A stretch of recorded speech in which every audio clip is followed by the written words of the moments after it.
thank you to Energy Stage, sponsoring a portion of this video.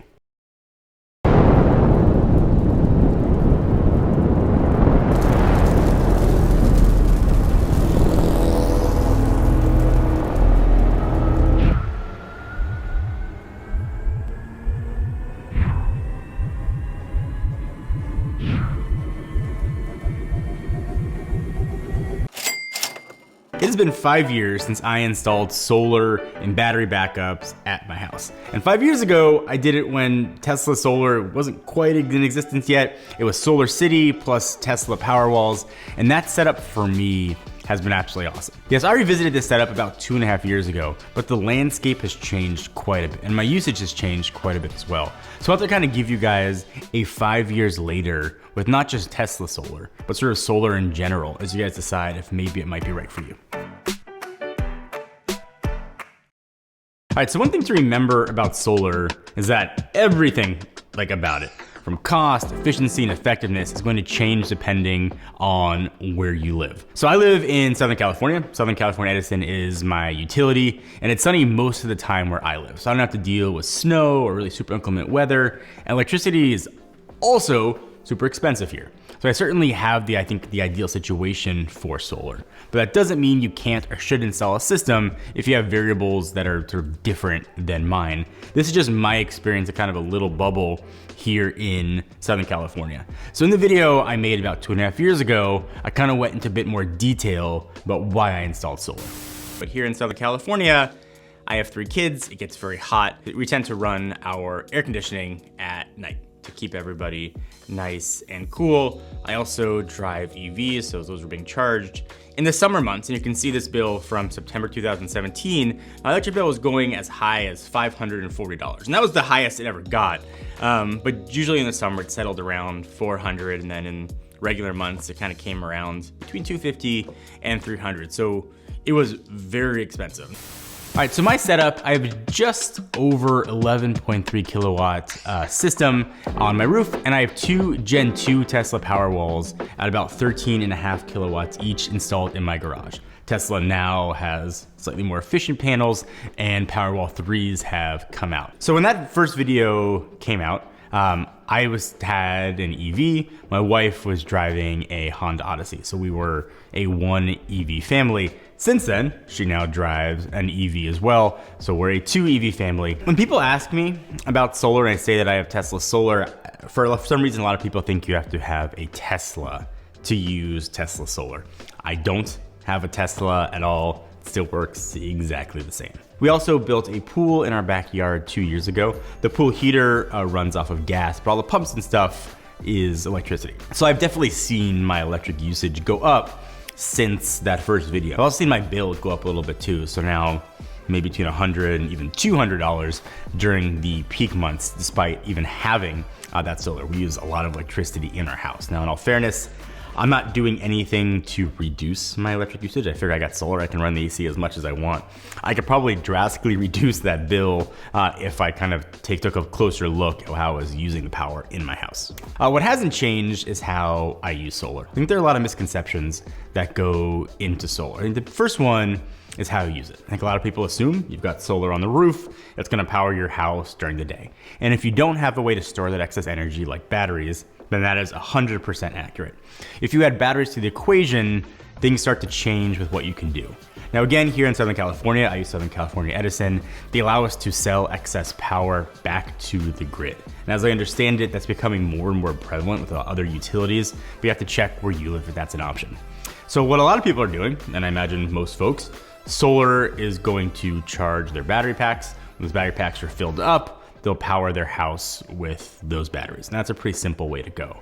Now, what I really liked about what Tesla was doing was that you have the option to manage everything from the app, and you can see where the power is going. I can see at any given time what my panels are generating. I can see if that power is going to the house, if it's going to the packs, if I'm selling it back to the grid. It was a lot of trial and error to see how to get this right. The way I set it up that was most efficient for me that reduced my cost was to actually in the morning on a nice sunny day, use that power to charge up my battery packs. Around noon, 1 o'clock, when it's peak time, when rates are the most expensive, I started using the power that I'd saved in those battery packs to power my home, and all the power that's being generated from the panels was being sold back to the grid. And that's generally worked out really well. So if you're thinking about solar, the benefit of doing it now is that you have a ton of options, things that I didn't have years ago. But if you ever tried to look up all different companies, you got to give them your personal information, have them come out, give you a quote. It is a long, arduous pain that you don't need, but fortunately, there's a better way thanks to this video sponsor, Energy Sage. So it's probably not a huge news, but solar is the cheapest, most abundant energy source in the world because, sun. Energy Sage helps you go solar with confidence. By installing solar panels in your house, like I talked about, help you avoid 3 to 4 tons of carbon emissions each year. That's awesome. That's actually easier than planting over 100 trees annually. And also, maybe most importantly, help you save some scratch on your electric bill. Over 1 million people have used Energy Sage to shop for solar, heat pumps, battery storage, and a ton more. And their simple marketplace and free expert energy advisors make it easy to shop for the right clean energy solutions for your home. Actually save around 20% versus kind of doing it alone. And if you're not ready yet, take the plunge, it's totally fine. Energy Sage has a ton of educational, science-backed resources and other clean energy options that might be right for you, like if you want to participate in like a solar energy program. And if you want to do all that stuff, actually energysage.com has made it really easy. Go to energysage.com, put in information. They will give you all the different solar options you have for your area so you can avoid having to look up all the different choices that you've got. They do all the hard work for you. They make it really simple and secure. It's a really good complement if you're deciding to go solar to evaluate your options. So if you're interested in solar panels, battery storage systems, heat pumps for your property, get free quotes from vetted contractors. And again, no phone number required. If you want to do all that stuff, actually, Energy Sage made it super easy. Go to this link, energysage.com/p/John Rettinger. Link's gonna be in the description. Put your information there, and they will give you all different solar options you have in your area, so you can avoid having to loop up all different choices that you've got. All right, so I think the big question a lot of people have, I think solar is generally regarded as a good thing, but the reason a lot of people don't do it or aren't sort of thinking about doing it if they don't really own their home or the cost. So for me, when I installed this system, again, about 5-ish years ago, I paid $49,000 for everything. And back when the system was installed, there were insane tax incentives. So I was able to get, it was around $15,000 off of the system. And I'm not renting it here, I own it. No, I didn't have $50,000 to sort of pay to go ahead and do this. So I was able to take out a low interest loan with no prepayment penalty. And this is where solar made a lot of sense for me. So first, the tax savings were really nice, but my average electric bill, even on a colder month, was around $250 to $275. For solar, I was now paying $250 per month. So I got the benefit of having solar on my house.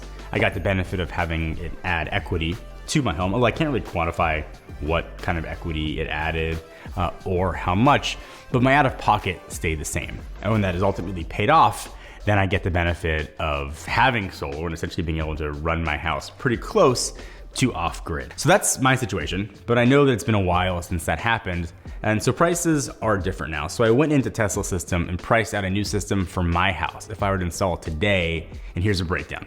All right, so interestingly, and this was really surprising, it seems the price hasn't changed nearly at all since I installed my system, at least if you go with Tesla.